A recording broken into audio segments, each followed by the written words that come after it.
The lesson isn't always necessarily in the success. The lesson is in the failure.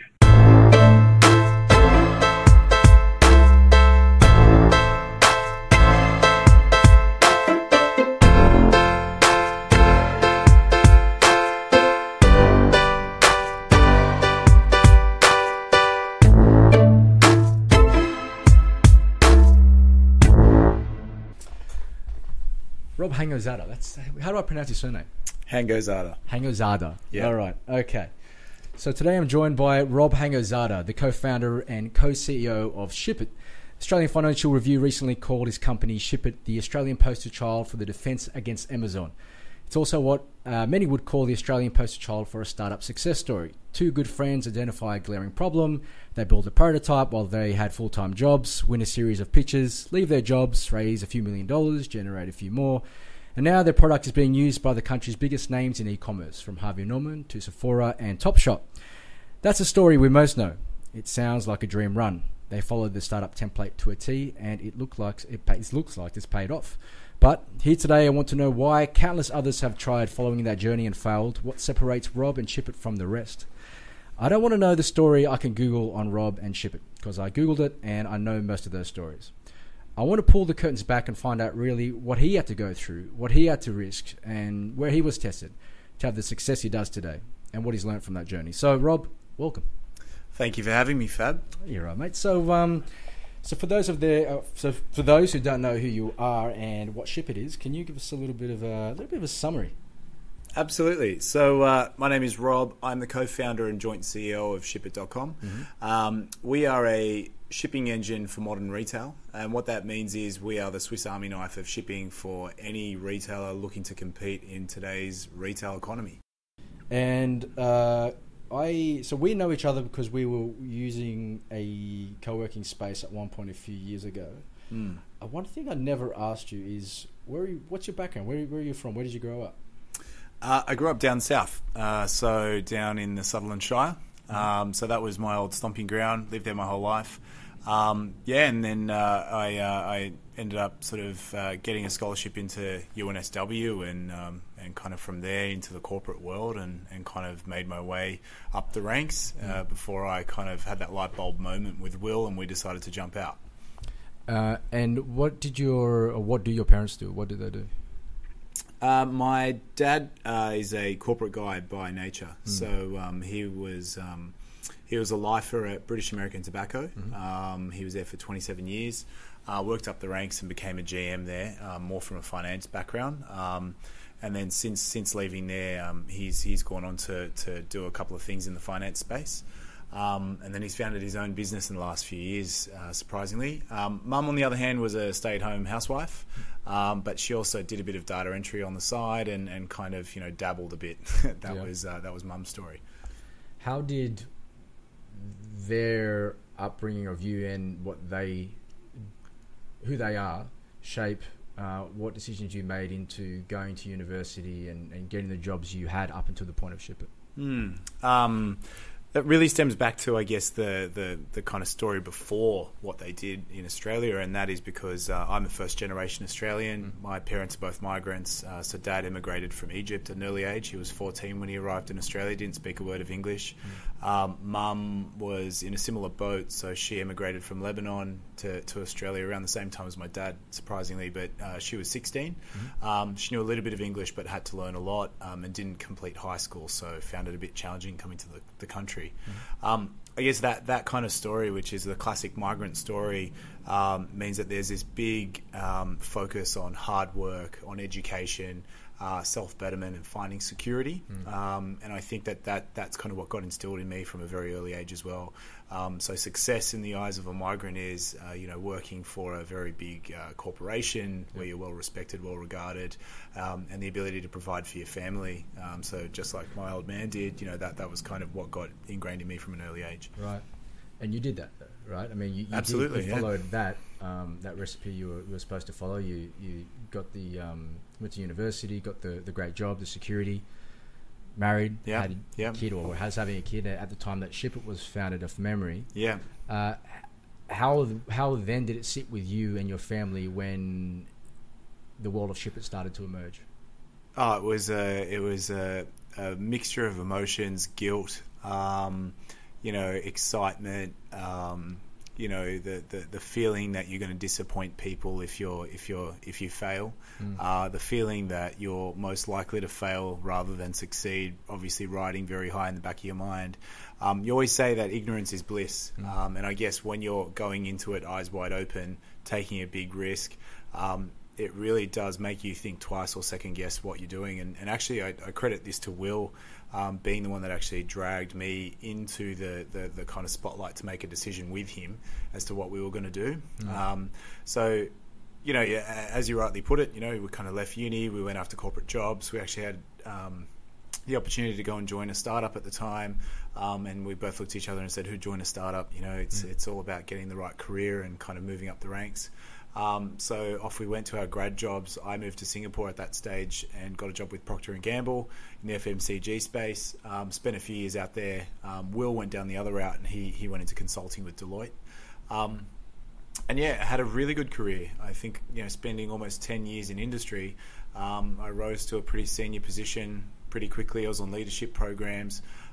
Married at the time, had a mortgage, had a child on the way. So my wife was pregnant when the idea for Shipit came up, and my first child, Audrey, was born, 3 months before I made the decision to quit my job. So that was kind of all going on in the background. And I remember having this one conversation with my dad when I was making the decision to invest a bit of money in the business idea that I had. And he says, look, us Hango-Zadas are not entrepreneurs, son. We're business people, and we're very good corporate employees. So you've really got to stick to your laurels and kind of stick to what you've got, because that's secure and that's your future. And I remember that conversation kind of sitting in the back of my mind, and I thought, no, you know what, I'm going to prove him wrong. Right. And so when you started making the decision then to prove him wrong, what was going through your mind? What were you doing? Obviously, it's kind of those thoughts that run through your head, which is saying, if this all fails, what's the backup plan? Where to from here? And you're kind of thinking about success, and it is really a moonshot when you're at that stage. We had an idea about the logistics industry, right? So what did I know about logistics? I had no idea. I wasn't in the tech industry at all. I knew how to run a few spreadsheets, talk to people, and give some presentations, but didn't know jack shit about anything other than that. So obviously that plays up in the back of your mind, but then you kind of become a little bit more determined to actually really find out what it takes to succeed. So this hunger and thirst, you can kind of really divert into really understanding other people that have succeeded and what they did. So we went on a journey of discovery really post that point. Why did you do it? If you had that security and you felt safe and your career was on the projection that you thought you wanted and that your dad at least instilled in you, why deviate? Simply put, it's just that scratch that you need to itch. And I think, I live my life on a very basic principle. It's, your time here is very, very limited, and your ability to make an impact, is really resting on your own shoulders. So you got to make the most of the everyday. And it sounds as cliched as you've ever heard, but I think it's really important to understand that you don't have to do something you don't necessarily enjoy. I kind of liken it to maths. I was really good at maths in school. 3-unit math, top of the class, but I hated it. I didn't really enjoy it. It was good because it was logical and I could do it, but it wasn't something I was passionate about. The same thing kind of transcended into my working life. So I would give my all to my job whilst it was in the hours of 9 till maybe 7 o'clock at night, but any more than that, and it was a real struggle. Right. And I couldn't understand why people would give up their lunch hours, their public holidays, their weekends to work for someone else. And I never really had that passion until I discovered the business idea, and then it was just insatiable. Could not stop talking about it, couldn't stop thinking about it, and that's really what ignited my passion and curiosity. Okay, thank you. And tell me about the idea then. So tell me about that spark when you had that transcendent moment between, I don't know, was Will there? Was it just yourself? How did it happen, and talk me through it? Cool. So the very first time that we kind of started thinking about this, I was I was kind of getting really frustrated. At that stage, we'd just moved into an apartment, my wife and I. She was ordering a lot of stuff online, and I was the jerk who was running down to the post office picking stuff up. And every time we got one of those little delivery slips in the mail, it would frustrate me because I thought to myself, this transaction started online. It's ending up in my mailbox, and I've got no idea what this delivery slip pertains to. So I've got to go down to the post office, wait in a line, and waste about 30 minutes of my time to figure out what I'm picking up.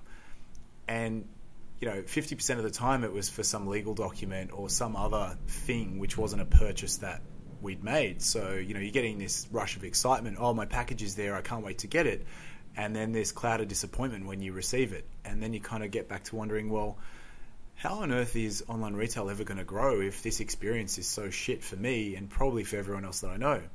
Then I started talking to Will over a beer like we usually did. And he started talking about an experience he had.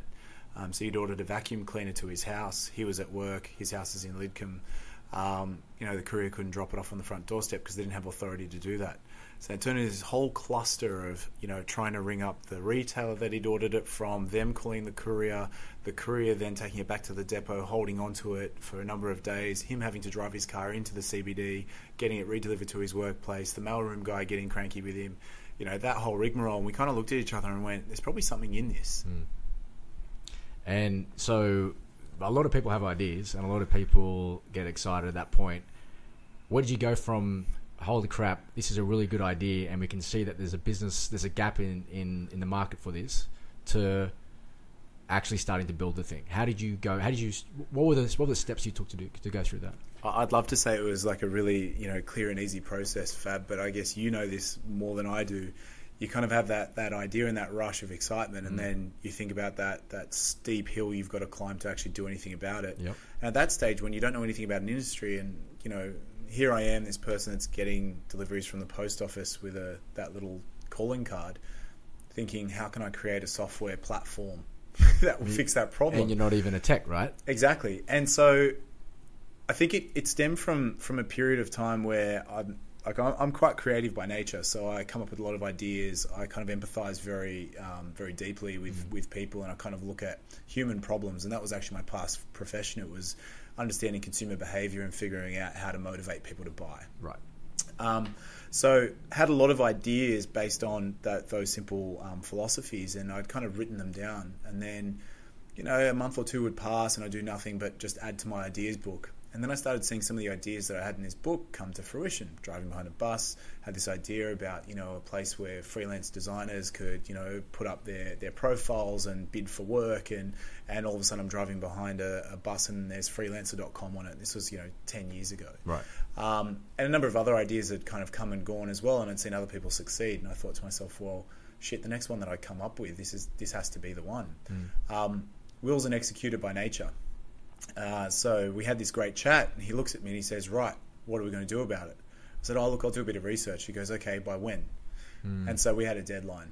And what happened very early on in that process was we would send an email to each other every Monday morning with 5 tasks that we'd each do that week. Set up a meeting, look up this particular piece of terminology that we don't understand about the industry, research, and then come back with our findings. And so them holding each other accountable, I think, was the critical first step to making shit happen. Yeah. So you had someone who had the idea, then you had someone that could make sure the shit happened, right? Absolutely, yeah. Okay. So then, what about Shipit today? Where are you guys today? Yeah. So we've got close to 1,700 merchants on platform. We are currently one of the fastest growing shipping platforms in Australia. Some of those merchant names you rattled off at the beginning of the podcast, and others, so General Pants, Q, Veronica Main, Temple & Webster, and a whole bunch of other great businesses that have entrusted us with their deliveries. We're partnering with Australia's leading delivery providers. We'll touch on about 2% of the Australian delivery market in terms of our delivery bookings on platform. Yep. And we've grown about 300% in the last 12 months. So congratulations. Thank you. But it's a testament to the team. Yeah. So we've also got 38 people across Australia some based in Philippines and some based in Bulgaria. And basically the business is expanding now into new markets. So we'll be expanding into Singapore, Thailand, and New Zealand come August this year. And that's a really big milestone for us, and is really scaring the shit out of us, if we're really honest, in terms of what we actually need to do to make that a successful launch. Yeah. What about it specifically is scaring you guys? Just the sheer scale and pace at which this whole beast is starting to move at. It's very different than two guys sitting in a shared office space next to Fab, kind of talking about what types of things we want to do and kind of what we're going to do with our time, to very much figuring out how you can actually make time to actually think strategically again. It very quickly turned into this, idea-driven business to process-driven business, almost without us noticing it, but it kind of had to become that beast. I guess that's probably the key thing that really keeps us up at night. It's how do you continue to scale this business into something that's bigger and bolder than it actually has been. And actually, take me through. I'll get back to that in a second. But take me through. You two guys, you have the idea. Will's giving you some deadlines, saying this is when things need to get done by. You start getting momentum, and now you're at this place where you're growing overseas. You're growing at 300%. How did you get from there to here? So how did you get from we're now going to start turning this idea into something to we're now here with 38 people and we're growing around the world? Tell me through the milestones. It's an easy question, Fab. Good. So easy, mate. No, look, it's looking back over time and thinking about like how does it evolve? I think the analogy that I can kind of use is, if you think about, I can't remember who it was, but there was a team in the Sydney to Hobart race, and they had a philosophy about winning, and they've won it, sort of several times in a row. And the reason that they won it is because every decision that they made was all about one key thing. Does it make the boat go faster? And I think that central philosophy of decision making was so important for us. So we always had basically a matrix. It was effort versus return. And I think it's that classic startup focus mantra, which is how much effort is it going to take me to actually do this task, but what's the likely return that I'm going to get as a result? And making sure you ignore the noise very early on was really critical for us. And also picking the right partners very early in the piece, and picking the right advisors to surround yourself with. So from a weekly email, we kind of turned that into weekly meetings over coffee in some of Sydney's famous cafes, which are now the names of our meeting rooms in this office. And I think holding each other accountable to actually bigger deliverables each week was the more important thing. Then that mindset shifted from deliverables, holding each other accountable on those deliverables, to holding stakeholders more accountable. So people that were advising us, asking them for things and making sure that they follow through on those. So, very early in our journey, we reached out to people that we would never have done. And I think, sorry if I could kind of go back, it's that accountability, but also having the guts and courage to actually follow through on your thinking. So once you follow through on getting that idea into motion, you then start to use that same motivation to actually think, well, who would know something about what I'm trying to find out? Right, well, what's the next step? Book a meeting. How do you book a meeting with somebody that you don't know? You introduce yourself. And so doing a bit of LinkedIn stalking, cold calling, just literally walking into storefronts and saying, hey, you've got a problem, I think I can help you with it. So getting commitment from other people, that's not just you, actually then creates the momentum that you need to fulfill. Did you already have a platform by the time you started knocking on those doors? Absolutely not. Right. What we had was a stack of cheaply printed Officeworks business cards that I designed on Photoshop myself. We had a $40 WordPress site that I used Photoshop to mock up some dummy UI concepts that we were working on. So within about a week, one of the deliverables that we had was setting up a website and becoming professional. So we got a logo created on 99 Designs. We set up a WordPress site. We had a landing page, and we had a domain name and a stack of business cards. So now we had a business, and that business gave us the opportunity to reach out to people from a point of professionalism. Okay, so then you started reaching out to people. You started getting some partners on board. Then what? Yep. So we conducted around 50 stakeholder interviews at that stage. What we found at that time was, well, whilst we had this great idea, we needed to really, really define the problem. And listening to everybody that we spoke to on the way, we kind of followed the rabbit hole. Deeper and deeper. Each person we spoke to gave us one little tidbit of advice that led us on our journey a little bit further. So we spent a long time on the problem, and I'd say that that's probably been the biggest differentiator for us versus a lot of startups that we've kind of spoken to that probably haven't made it to the same level. And we have pivoted so significantly from our initial idea to where we are today because we've obsessed about a problem and not an idea. Okay, and how long would you say you were obsessing about the problem, and what was the pivot? We probably spent a year on the problem. Right. A year on the problem and refining the idea in tandem with going back to the problem, making sure that we're always satisfying what that problem was that we're solving for. And the problem at the time was the missed delivery. That was our one KPI. That was the only thing that we were striving toward at that point in time. So every piece of functionality that we came up with, every idea that we had, we looked at whether it made missed deliveries more scarce or it actually added to the problem. And if it didn't do anything, then it was a nice to have and didn't need to happen.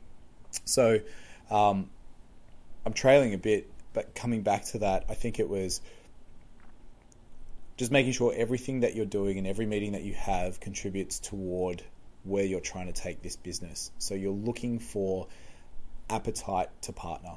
Yeah. So when we started meeting with courier companies early in the piece, we needed to really understand what drove them, what would add value to their lives if we were to be in business with them. So opening a meeting with a lot of questions rather than a sell was really important. Understanding their problems and crafting your sell in that meeting was really critical. Holding design workshops with couriers that have allowed you into their office for one meeting was a beautiful commitment to a follow-up meeting.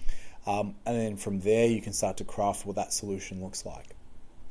Then on the retail side of things, which is our demand side of our equation, it was literally talking to retailers who are responsible for that missed delivery and really trying to understand why they're responsible for it and what frustrations they have that we could potentially solve. So literally as a customer of a furniture retailer in Surrey Hills, so like the Minimalist just around the corner, my wife had ordered a set of side tables from her store, and the delivery process was a bit all over the shop. So I personally reached out to her and kind of had a good discussion, and you know, she became the first founding client of Shipit, and she's actually up on our website today. And you know, it's because we were able to have those honest conversations and really understand the problem there, it led us into where we needed to get to. So we launched the business as a 3-hour delivery service that you could schedule for a 3-hour window, or reschedule, reroute, GPS track, that whole whiz-bang kind of tracking experience. And what we are today is a big evolution away from just a 3-hour delivery service. We are, as I said at the beginning of the podcast, it's the Swiss Army knife of every delivery service. And that came from the passionate understanding of what Leah's problem was in her store, because adding a 3-hour delivery option to her basically made her life more complex. What she enjoyed about our platform was it was really simple to book, and she wished that all of her deliveries could be booked that way. And that was such an important turning point for our business model, where we actually did abandon the problem somewhat, but we looked at the broader industry problem, and we thought, if we're not empowering the merchant to succeed, then how can we empower customers with a better delivery experience? So that's where our focus shifted, and that's where we pivoted into a platform. And once you pivoted into a platform, what evolved from there? What came from that? We basically looked at a few of the fundamentals that would have sat in our way of scaling the business. So early in the business, we thought we're going to build this 3-hour delivery service, and then we're going to figure out how to do scheduled time slot delivery nationally and internationally. And the sheer scale of what we were trying to build then, the economics just wouldn't have made sense. And that's why you don't see, everybody's kind of talking about this Uber for deliveries model, but where is it? And the reason that the Uber for deliveries model doesn't exist is because delivery is more than just a point-to-point type of problem. It is very much a complex set of moving parts. It's a full end-to-end supply chain that needs controlling and constant sort of throughput, right? And so thankfully we did pivot away from that because it probably would have led us to a dead end. But yeah, that kind of 3-hour delivery service didn't economically make sense. And we kind of found that through market feedback. If all we did at that stage was just take on more funding to take the price down to bring on more customers, it would have been short-lived and we would have raised a whole bunch of money that we would have pissed up against the wall. Right.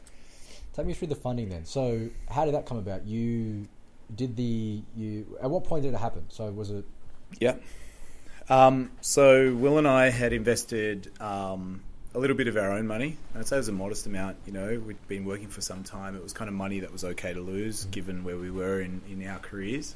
And then as we started investing into the business, we noticed that the opportunity was there. There was customer demand. We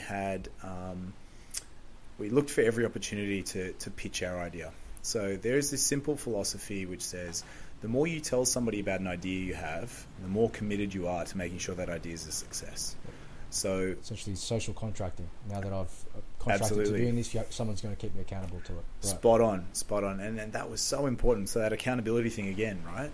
So I'm telling all these people, well, I look like an idiot if I do nothing about it. So I've got to keep putting it out there. And a lot of early startup founders kind of go, oh, well, do I send them an NDA? Do I tell them about my idea? They're going to steal it. And we got this one piece of advice from, I think it was Kim Harris at 2515, who said to us very early on,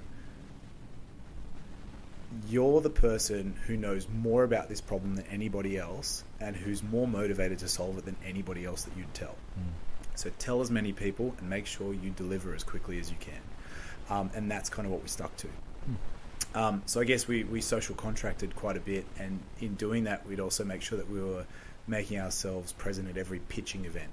And so one of those pitching events was Innovation Bay, and we got in. So we actually recorded a really dodgy video to get in there, and we got in. And then in front of an audience of all these angels, we pitched our idea. Sorry to interrupt. Did you have a platform by then? Not yet. It was getting there. So I think at that stage we had just done a very soft launch, so it was in beta. You couldn't sign up for our service. You could submit an email to basically say, I want to use you. So an inquiry, and we'd have to do a hell of a lot of back-end sort of hamstering to make it work for you. Yeah. But yeah, there was a journalist in the room who really enjoyed the pitch.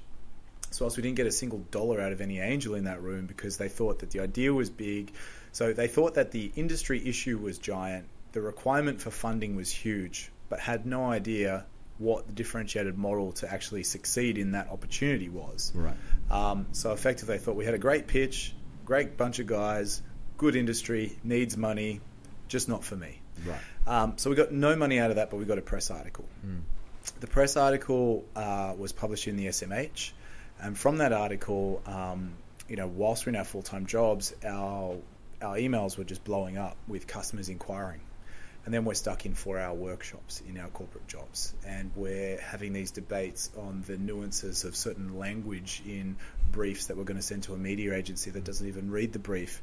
And sitting there in the back of your mind racing away is, there's this big opportunity knocking at your door and you're saying no. And that's when we kind of made the decision to pitch some more and pitch to people who actually wanted to spend some money. So through some contacts that we had, we met some investors, and one of those was Les Zeckerly, who was our initial seed investor. And then also speaking to a lot of people in our network about the idea and kind of looking at setting aside some cash to actually get into it. We kind of looked at it and went, well, this business is going to need capital. We don't have the capital to invest ourselves. Let's go and get some external funding in. So we raised our first seed round. I think it was... We started talking to them probably 12 months out from the time we actually raised our first dollar. And Will and I actually ended up quitting our jobs 3 months after the business launched, but 2 months before we actually secured our funding round. Right. So we took a big leap of faith to say, well, this thing's not going to succeed and we're not going to get funding unless we really throw it all in. And so we went all in, and going all in proved that we were committed. We actually then were able to guarantee the traction of the business very early on, which any startup founder knows is really important to getting the best valuation that you can locked away. So we secured our first seed round then, and that gave us permission to play for a year. And then what happened the year after? So off we went on a merry way. We hired our engineering team first, so convinced one of Will's longtime friends, Josh, who became our CTO, to become our CTO, to take a massive pay cut and lifestyle cut to come and join us. And so he was crazy enough to do so after 6 months of begging. And then we went and hired our senior engineer, James, who's still with us today and is still our most senior engineer. And we started building. And then with engineering and developers, you can create some cool things. Yep. So we went and got ourselves into more customer situations where we had to try and build things for new customers and try and make that work. And then effectively business started scaling.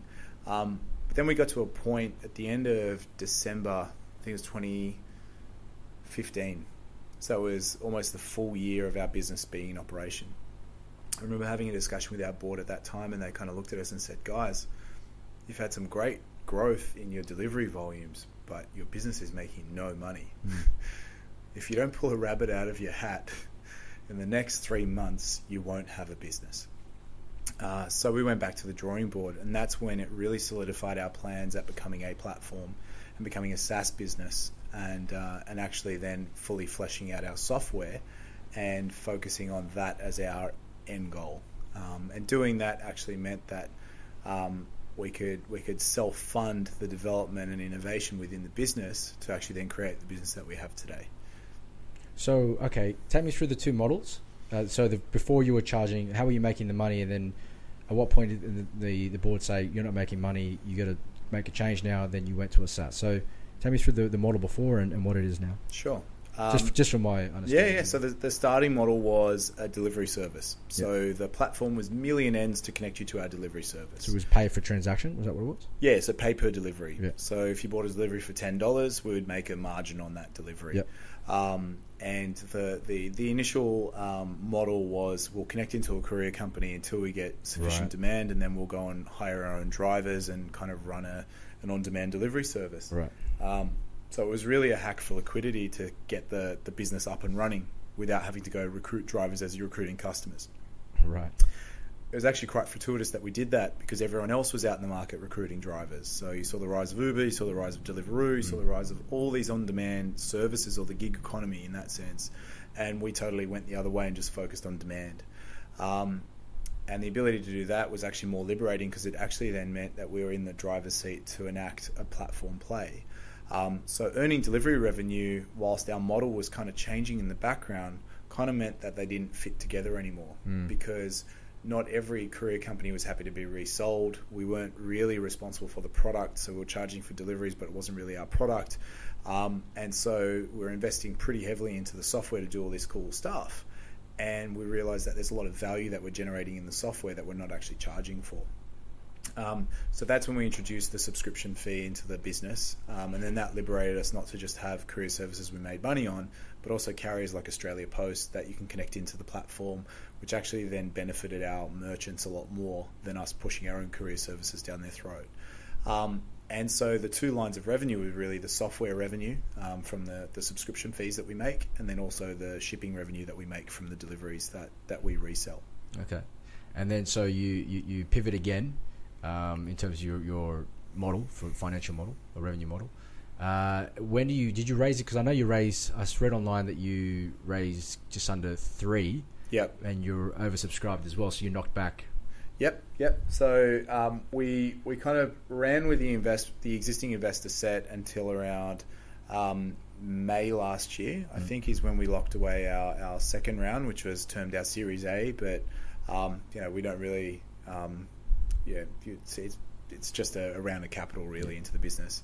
So we looked at our growth ambition, we looked at what we wanted to do, and actually when we started that round, it was probably November or even October when we had the idea.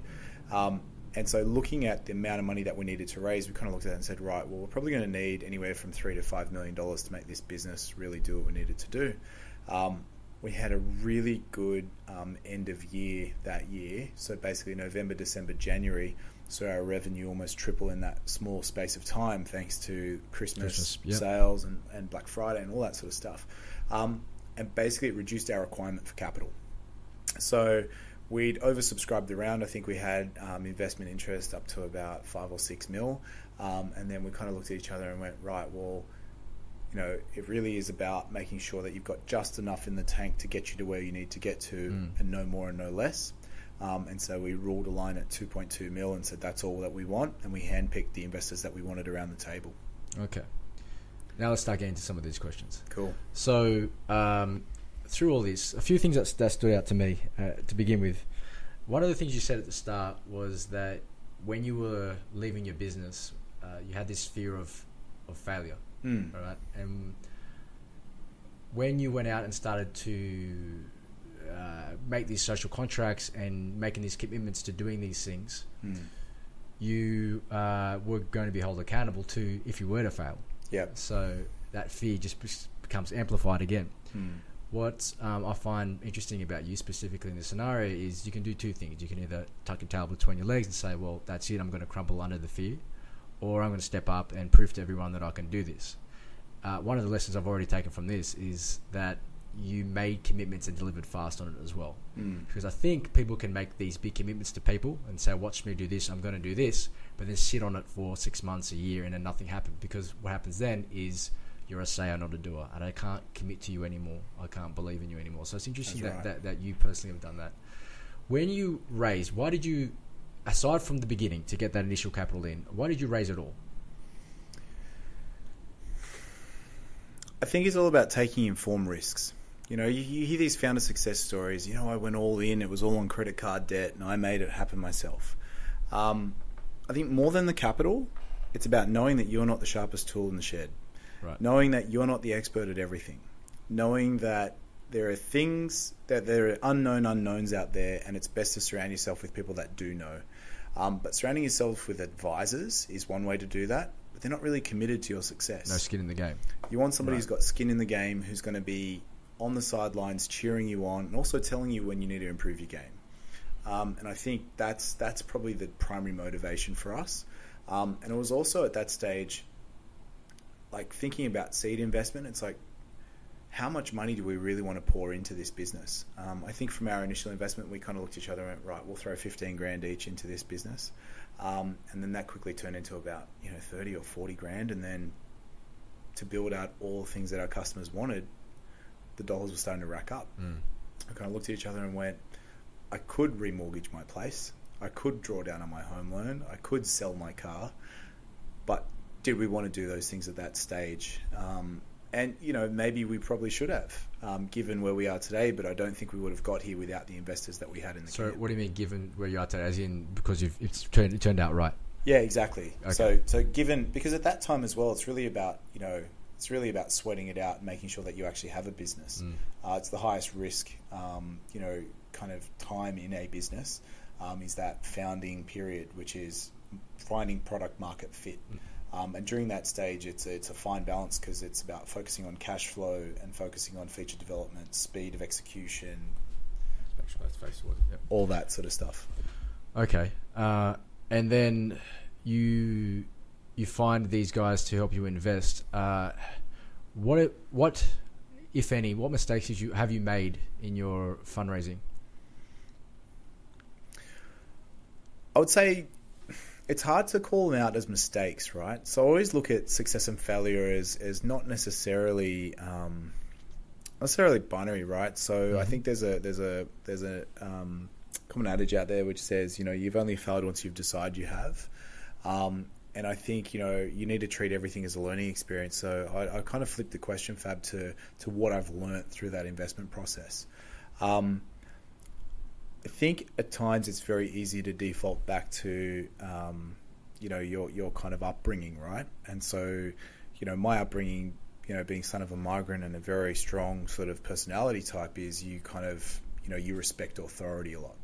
And so you see these investors as authority figures who know everything, and you tend to sort of take a little bit of a back seat to what they're telling you. On the flip side, there are other founders who want to rebel against authority and kind of want to go against what everybody says and says, no, I'll prove everybody wrong.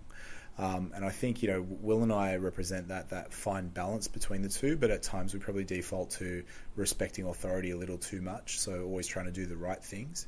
And I think if we focused more on what our gut told us about where we needed to take the business and what we needed to really invest behind, I think that would have created a bit of a better outcome, but I guess I wouldn't have really changed much of what we did when it came to raising capital. Okay. I think one of the biggest downsides of raising money in Australia, which is what we kind of learnt since, is that seed rounds are massively undervalued compared to the US.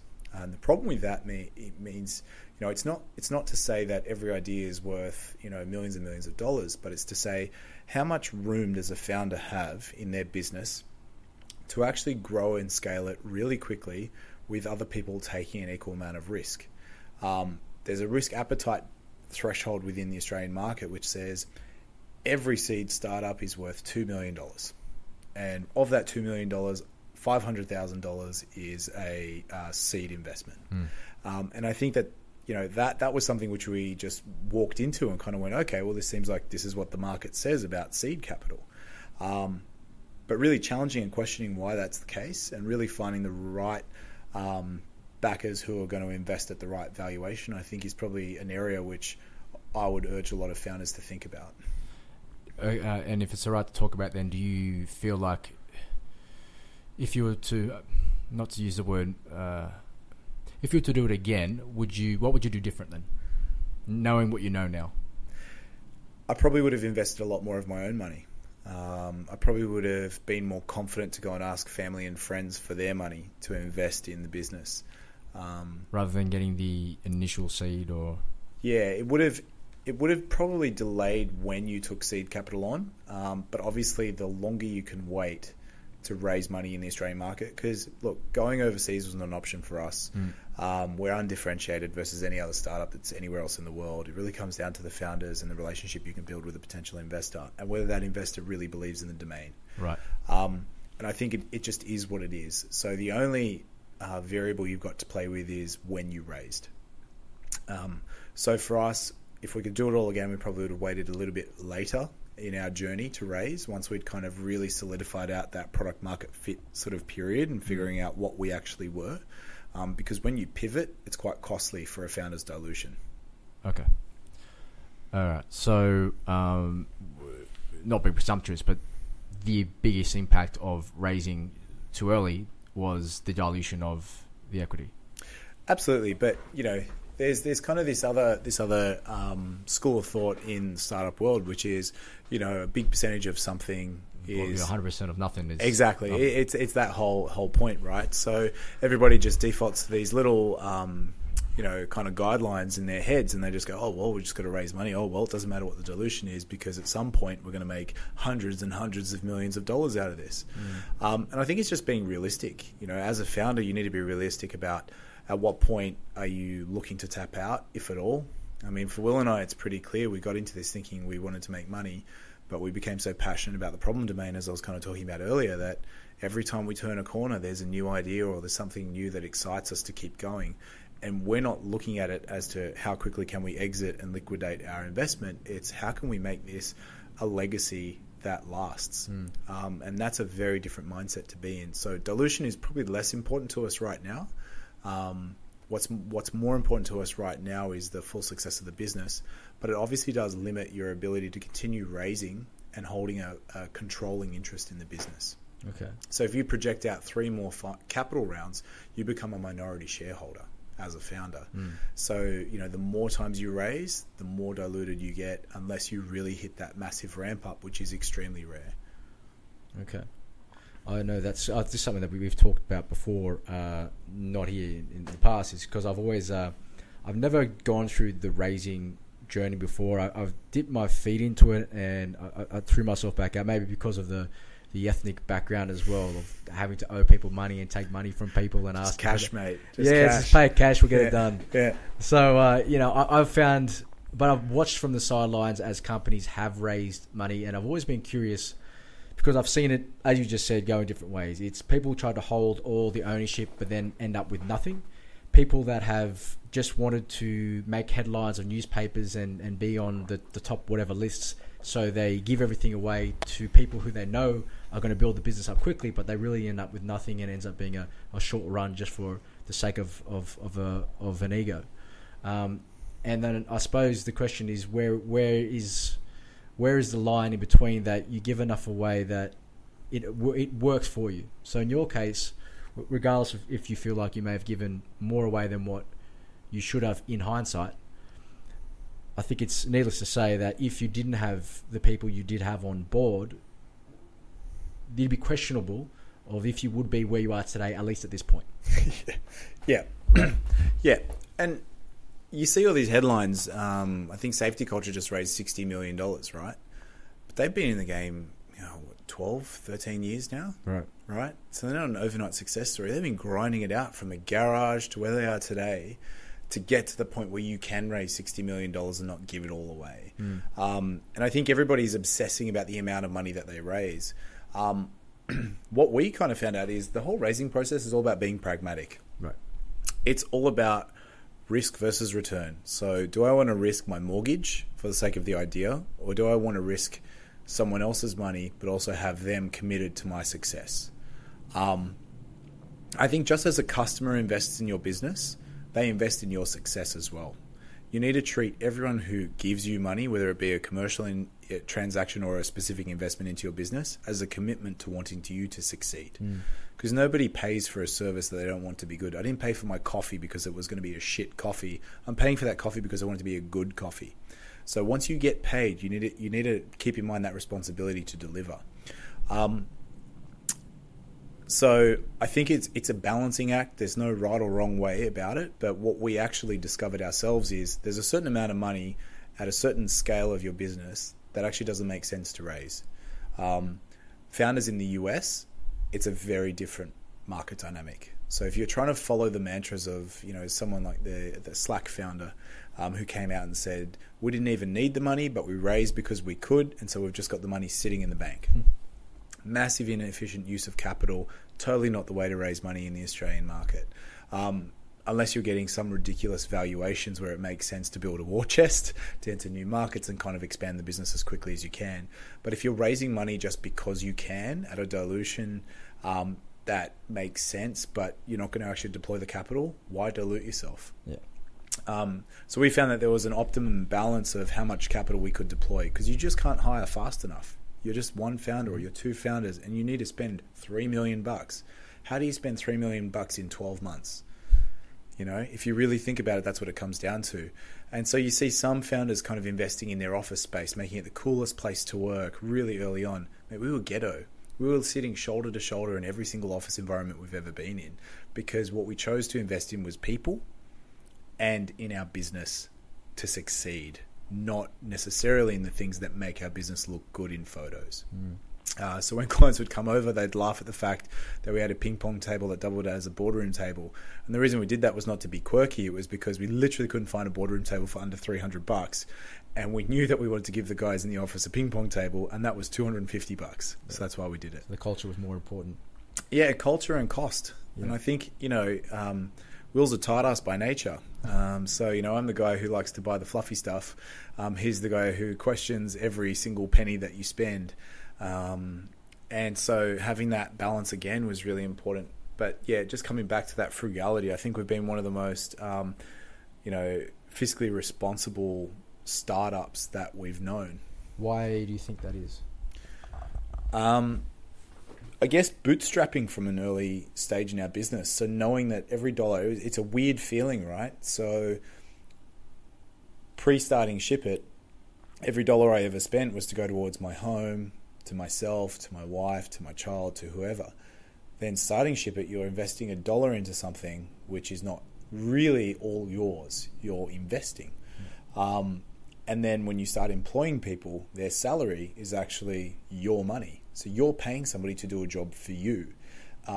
So, when you pay somebody to do a job in your home, to install something for you, to build something for you, you're going to try and pinch every penny, and you want to make sure the job's done right. Whereas if somebody handed you $10,000 and said, go and pay that guy over there to do something for you, you'd be less price conscious. And I think having that bootstrap mentality that kind of transcended beyond when we were bootstrapping to when we took on external money, we felt that responsibility to deploy the capital as if it were our own. Has there been a point where that mentality has no longer worked for you? Yes. Or has limited you? Absolutely. So that happens once you start to get into a space where you've demonstrated product market fit over and over again. So your customers are now raving about your product. Customers, actually prospects that talk to you say, I wish I had known about you sooner. You start hearing this feedback of, I made a decision to go with your competitor because I actually didn't even know about you guys. And so when you start finding that you've got awareness issues popping up in market, you've invested all of your money into a product that works and that people enjoy using, right, but you're not paying any money to tell other people about it. And so that's where marketing spend, which you know all too well, Fab, that's something that is undervalued by a lot of people. So we made the decision to invest in PR very early on. And on paper, PR doesn't make sense. It's not economically viable. There's no ROI on PR unless you've really figured it out. And so that was a decision. But I think as we started to deploy capital, so what we did is we actually, we took that leap of faith in investing in certain things that were unproven, but you engineer success. So doing what we do well, we invest and we gain commitment. So investing in PR, we wouldn't just invest, whatever it was each month and expect success from that. You need to engineer the success that you want. So investing that money, I knew how much of a return I wanted from that money that I invested. So I handheld the PR agency in terms of every headline that we were to get, in terms of every news article, in terms of every feature, and making sure that they were working hard for the money we were paying. Right. So whilst we did lose that mindset of, pinching every penny, we actually converted that to spend a lot of money, but make that money work really hard for you. Okay. Which is, I think it's a testament to the experience you've had leading up to Shipit as well, and the background you had, and even, having that risk-adverse mentality at a younger age allowed you to, once you're in the driver's seat, to go, well, what am I going to do different? Now that I've seen other people who have been in this seat throw money away in different ways, how would I do things differently? And I've seen it work. I've seen it not work when people come from that background of not having much money before, or being risk-adverse and being overly frugal, and then not knowing how to double down when they need to double down. But to the way it sounds like you've done it is somewhat pragmatic, in the sense that we will spend more, but we're still going to use the lens of what is the returns on this. It's going to be measurable. There's going to be a purpose for it. There's going to be an outcome we want out of this. And if it's not meeting that outcome, then we're going to change from it. So that makes sense. Neither of you guys, though, had built a business before that I know of. Not myself. Will had built a business previously distributing men's grooming products that he sold. Really? Yeah, so traveling through the States, he found this really cool brand that he wanted to distribute in Australia. He got the rights. He went and pitched it to a whole bunch of pharmacies and a distributor, and actually then got it out. So he had a little business working on the side that he sold. So it was his first startup. Okay. And was it to the extent of what Shipit is now, in terms of staff and everything else? Okay. No, it was a side hustle. Okay, so this is the first time you both have had to build a company. Yeah. You've had to, not just the whole funding stuff, but hire and fire and build culture and all that. Not mistakes, because we don't make them. No, of course not. What lessons have you learned in building the business? More specifically, what lessons have you learned on the back of some of your challenges?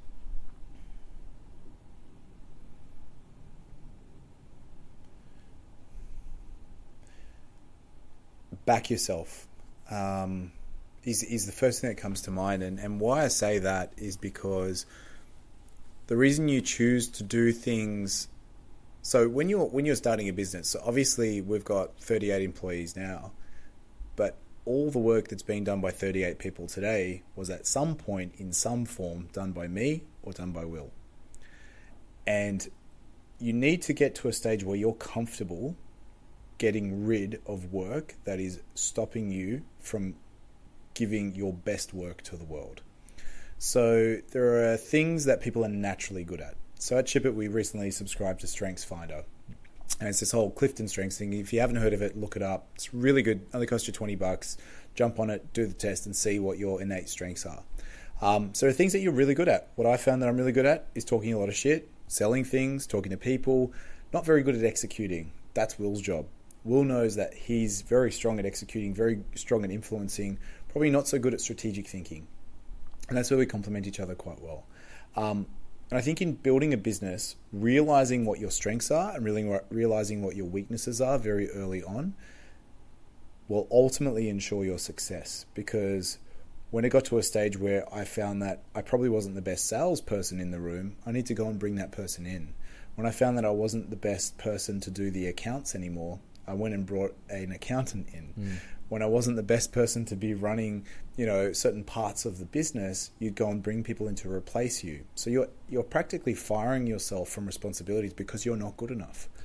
How do you find out that you're not good enough at those things? It takes you a lot of time. It frustrates you. Things that you're passionate about and actually move the needle on progressing the business forward are being compromised at the expense of doing those things. I think, when you start getting bogged down in paperwork and legal agreements and you start to realize, well, it probably makes sense to find an administrator now to actually run administration of your business, right? So not in the bad way, but, an admin person is probably the more acceptable way to say that, right? Not an administrator. Somebody who can do admin for you. No, there are no problems. No, believe me. Yeah. Okay, breaking news, guys. Shipit is going under. Yeah. But just realizing those things, and you kind of get to a tipping point, and you got to be primed to listen to them, because the pugnacious founders and the real headstrong founders say, I can do it all. I can keep on top of absolutely everything, and I can churn at all hours of night. But it comes back to balance and accepting that you're not good at everything. Now, what about the things that you'd never done before? So how do you find out if you're good or not good at those things, and even the things that you have to do regardless? So, for example, hiring or firing, and things in the nature of building talent. So we've done over 300 interviews. Will and I still personally interview every single person that starts with Shipit. Having done all those interviews, we've realized that there's a lot of room for improvement in the traditional interview process. So we're actually seeing that as a key problem area that we're investing heavily in personally, to try and understand how to improve the chances of successfully hiring people to do the right jobs within the business. Because I think that the common trap of hiring is to hire a cookie cutter profile of what you think you need in your business. But what you realize is that the job descriptions that you've written for people that start in your business quickly change, and in 6 months' time they're irrelevant. So what you need to look for is people who are adaptable, and that's very difficult to find in an interview process. So you learn very quickly what you're good at and not good at in that process, and so long as you're open to it, you either learn how to do it better or you figure out how not to do it yourself. Firing people, look, it's a reality of business. It is all about a fit. It's how do you learn to break up with somebody? And I think breaking up with somebody is not just staff. It's breaking up with advisors. It's breaking up with investors. It's breaking up with customers that aren't good for your business. There's a sheer level of desperation when you're starting a business to get product market fit where you take on any customer. And there are some customers who in the first 3 months of kind of the business, we actually turned to and said, we're not the right solution for you. We're sorry to let you down. Here's a full refund, please. Let us help you find a solution that's right for you, but it's not us. Same thing applies for people who you bring into the business. So they want to build a career. They want to build a successful career. People who generally we've kind of decided not to work with anymore. We've both come to that mutual understanding, and if they haven't come to that understanding before they're let go of, they realize that after they leave, because nobody wants to come to work every day and not feel good about what they're doing and not feel like they're giving the best them to the world. And so that is quite liberating as a business owner, because you start to think about that, and it's, are you doing the right thing for your customers by keeping that person in your business? Are you doing the right thing for your other staff who are working their guts out for you and want to succeed and want to do better? So it really is a responsibility that you have, and I think that it's hard, and I'm kind of one of the more humane type of founders where I really see the good in everybody and really want them to succeed. And I think there comes a certain point where you realize in a startup that you can't tolerate mediocrity in a startup as you can in a corporate environment. There's no fat, there's no margin for error when you're trying to scale a business. And so being quicker to make those decisions and having direct conversations with people throughout their experience with you has been really important for us. Have you ever got it wrong? Have you made those errors? Yeah, absolutely. So I'd say that some people that we ultimately parted ways with, we probably should have parted ways with sooner. And, you know, hiring certain people into the business where you're probably a bit fast to make decisions and kind of fill a hole in the business that you're trying to fill, to just basically delegate the problem and move on. You know, you need to invest the right amount of time, and you need to be patient, and you need to wear the extra overhead on yourself as a founder to just push through that time period. So we have got it wrong before, for sure. And wearing this extra overhead as a founder is something that I think all founders are familiar with. What do you feel like you've sacrificed to build Shipit to where it is today? Apart from weight gain and hair loss, mate. Look, I reckon. I think friendships to a certain extent, without getting the feels on. You know, it kind of. I mean, it's one of those things where your time is so maxed out. Starting a business, having a family, trying to give your all to both of those things. You've got to start up in a child outside of work, and then you've got to start up in the business that you're at every single day. And I think something's got to give. So you kind of go back to kind of the fundamentals, which is family, you know, be it your extended family and your immediate family, and then the business. So then everything outside of that, anybody who doesn't align to your thinking anymore tends to be the person that's not sort of around you as much as they used to be. So, you know, the friend network sort of starts to collapse slightly, and that's just the nature of the game. And I guess it is the same way for anybody who really invests themselves in their career. So I'd say not much other than that. I mean, the other obvious one is financially. In the short term, there's a major sacrifice. So we put ourselves on grad salaries again for 2 years, you know, or 3 years. So we're still not back up to market, right? And I think that then obviously impacts your lifestyle. But as long as you're okay with that, it's not a problem. And why are you okay with that? Because you know you're building something greater. And you know that the joy that you extract from working in your own business is far greater than the joy you could extract from earning that $250,000 paycheck in a corporate job that you're not feeling every single day. And how are you balancing life now? Because I know you've got 2 kids, one that's only around 6-7 months old, yeah, same age as mine. Yeah. You've got, you know, obviously the business, wife, and your family, who you said you're always trying to make some time for them as well. Yeah. How do you balance anything else or everything? I think you just do. You just make your choices. So, or do you? Well, actually, I should ask. Do you feel like you're in balance? I don't think anybody does. I honestly, like, you know, I think, you know, and you share this philosophy as well. It's trying to get to balance. I don't think anybody's got that equilibrium about them. I think if you do, well done. I want to learn. But, you know, I'm kind of, I don't know, I've got an addictive personality, so I'll get carried away with things. And getting carried away with things means I'm less committed to a balance and more committed to success, if that makes any sense. So every time I think I've got this plan drawn up in my head, I end up spending way too much time in a certain bucket, just because I'm driven by passion. So yeah, definitely no balance here. Has that ever not worked for you? Has an obsession with passion? Yeah, I think so, because it blindsides you to a certain extent. Because when you're passionate about something, you know, nobody can speak ill of your child, right? And I think that rings true of a real child or a business that you've created. But having a sense of humility, and a strong sense of humility, and a willingness to learn is really important. So not carrying any baggage has been really important for us. So in the early days, you know, somebody would send us a link to a business that's very similar, or a business that's got a similar name to what we're doing. You know, someone else who's just raised money in the same space that we're trying to raise money in, you know, and you kind of, every chink on the armor that you feel, you know, it kind of really penetrates you somewhat, right? Learning how to convert that into motivation was the biggest skill I learned in the early days. So you can allow it to take its toll, and you can allow it to build up. I was watching this talk the other day, which was borderline stupid, but it was pretty good. It was Simon Sinek talking about how athletes prepare for a race. You know, they've converted this feeling of nervousness into a feeling of excitement because they have the same traits. It's just a concept of mindset. it rings quite true. It's like, well, you can look at every negative as a chink on your armor, or you can look at it as something that you need to build a solution toward. And I think that's kind of been central to our ethos. So you made a shift in the way you think since then? Do you Absolutely, still do that?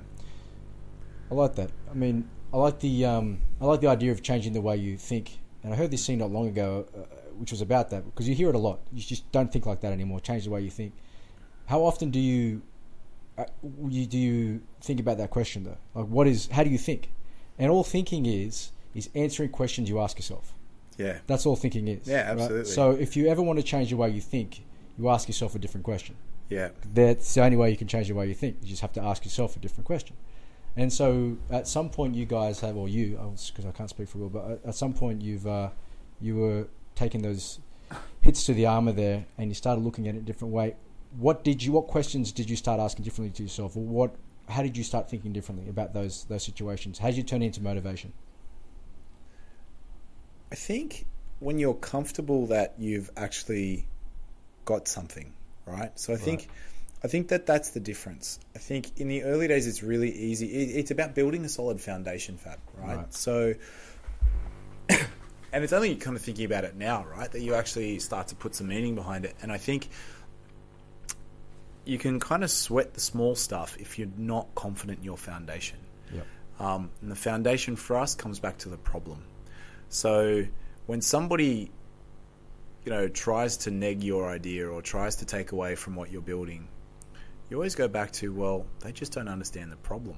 I really understand this problem, and I know that it is a big problem. And the fact that problem still exists in spite of that business raising some capital, in spite of that other business with a very similar name to us, in spite of all these other things, I know that I'm going to solve this problem better than anyone else. And it's funny, I actually posted something on Twitter the other day to my very small following. Sat in a barber's chair and he kind of goes, so when are you taking the business to the States? And I said, well, there's a fair few competitors out there. It's highly saturated. You need a bit of a war chest. He goes, yeah, but none of them is you. And it kind of brought up that whole Dr. Zeus kind of thinking, which is no one's more youre than you, right? And I think if you can really be confident in yourself and back yourself and back your understanding of a problem domain, that's when you can really change your thinking. Because then you're invincible, right? At a certain point, it's going to come toppling down. But if you always have that in the back of your mind, then you're always working around that thing coming toppling down. You went from a point of doubt, and when you had that doubt, you were vulnerable to the insults and the naysayers. Yeah. It wasn't until you built that certainty that you built that level of confidence and invincibility in who you were. They say confidence is built on the basis of keeping promises to yourself. So over time, you had that doubt. And the reason why you were hurt and were offended at some point, which we all do, is because you weren't certain completely until you started to get those runs on the board and started to achieve the things you did. Do you think you could have, or you would be where you are with the Shipit if you didn't have the partnership with Will and vice versa for him? Absolutely not. I can't speak for Will, but I think if I could, he probably would say the same thing. I think collectively we can kind of, you talk about that whole 1 + 1 = 3 type of partnership. It's absolutely what Will and I have. So looking at our strengths, we are polar opposites of each other, and we should hate each other, but we hate each other enough to love each other.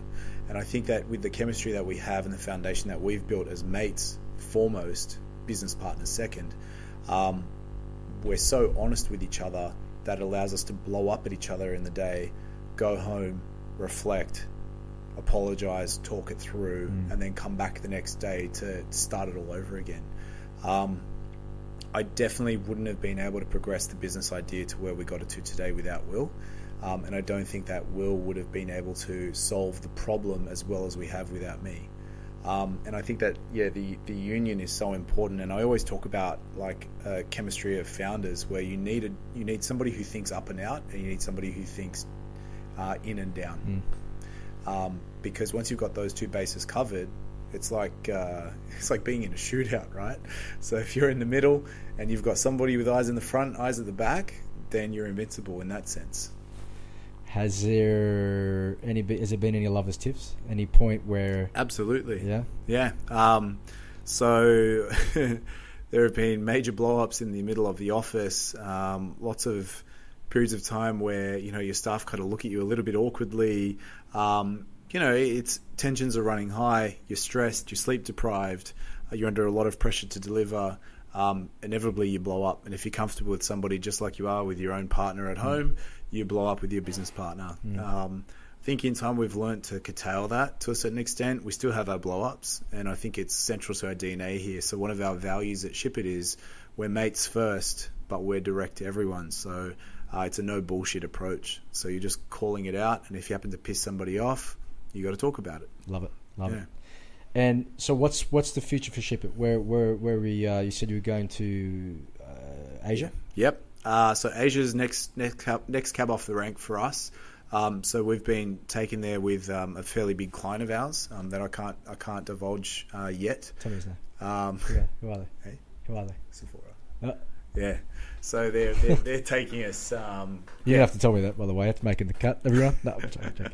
Final cut. So they so that's great. That's taking us into Asia, and then beyond that, there's a really exciting part of the business we've identified that we really want to go after, which we think will fundamentally change the industry. And do you have any doubts then at this point? Absolutely. Yeah. There's always doubt. I don't think you can put doubt out of your mind, but I think what you can do is you can say, okay, yep, I have my doubts, but if I pull back and I have a look at what we've been able to achieve to date, I know that Will and I will figure it out. Right.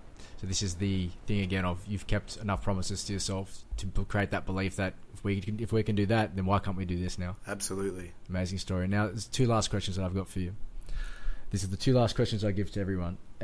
You've got two beautiful, wonderful kids. If you could give them nothing else, no money, no name, no network, no anything else that you've built over your lifetime, what are the beliefs and values you'd want them to have, regardless of anything else? The first one is to listen before you talk. The second one is that good results don't come without hard work. And I would say the third one is be an asset to the human race, leave a lasting impact and legacy. I actually reflected on that the other day, thinking about what would I want my kids to do as they grow up, and how can I measure my impact as a father. And those are the three things that I sincerely hope that they grow up with. That's beautiful. I'm going to take that for myself as well, I think. If last question here. If I could be in your shoes and live in your life over the last 5 years, in that time, what are three things that you would tell me to watch out for? Anything over the last 5 years? I would say watch out for initial insecurities. So that's the first one. So don't listen to that inner voice and don't listen to the naysayers. Just tune them out somewhat. So blow the frequency on those. Listen to them, but don't really listen to them, if you know what I mean. Don't hesitate, just act. And probably the third thing would be, I think it all comes back to just backing yourself. So I think, your intuition is almost always right. So why doubt it and why hesitate, basically? And do you feel like you did that a bit at the beginning? Didn't back yourself enough? Absolutely. Yep. Absolutely. If I really backed myself, I would have doubled down on investing in the business myself straight away. I would have left my job a lot sooner. I would have done a whole bunch of things differently, but it is what it is and you learn the lessons. The funny thing is, Fab, I took this StrengthsFinder test 6 years ago, and it came out and said I was very futuristic, I was a relator, I came up with good ideas, I was a person of the people, and I included people, and I could woo them over, and I kind of religiously stuck by that, and I said, that's who I am. That was 6 years ago. It was a very long time ago in my world, based on the journey we've had to date, and Will actually urged me to take the test again when everybody else in our business was taking this test. I said to him, it's a waste of time, I'm wasting money, why do I need to do it? Just take it. I did it, and three of my 5 strengths changed. The only two that stayed the same was I was a person who thinks about the future and I come up with ideas. Everything else changed. I actually became more of an executor. I'm somebody who can activate ideas in people now. I'm somebody who sees individual talents and traits in people and can put them together to make them work. So I think committing to understanding that you can evolve, even down to your innate strengths, is really important. And that's something that I didn't think was possible. Wow. Well, thanks, Rob, for your time. Looking forward to having a beer that you promised me. Should be good on video, on audio here. Yeah. Thanks, mate. Appreciate it very much. Take care, mate. Cheers. Thank you. Bye-bye.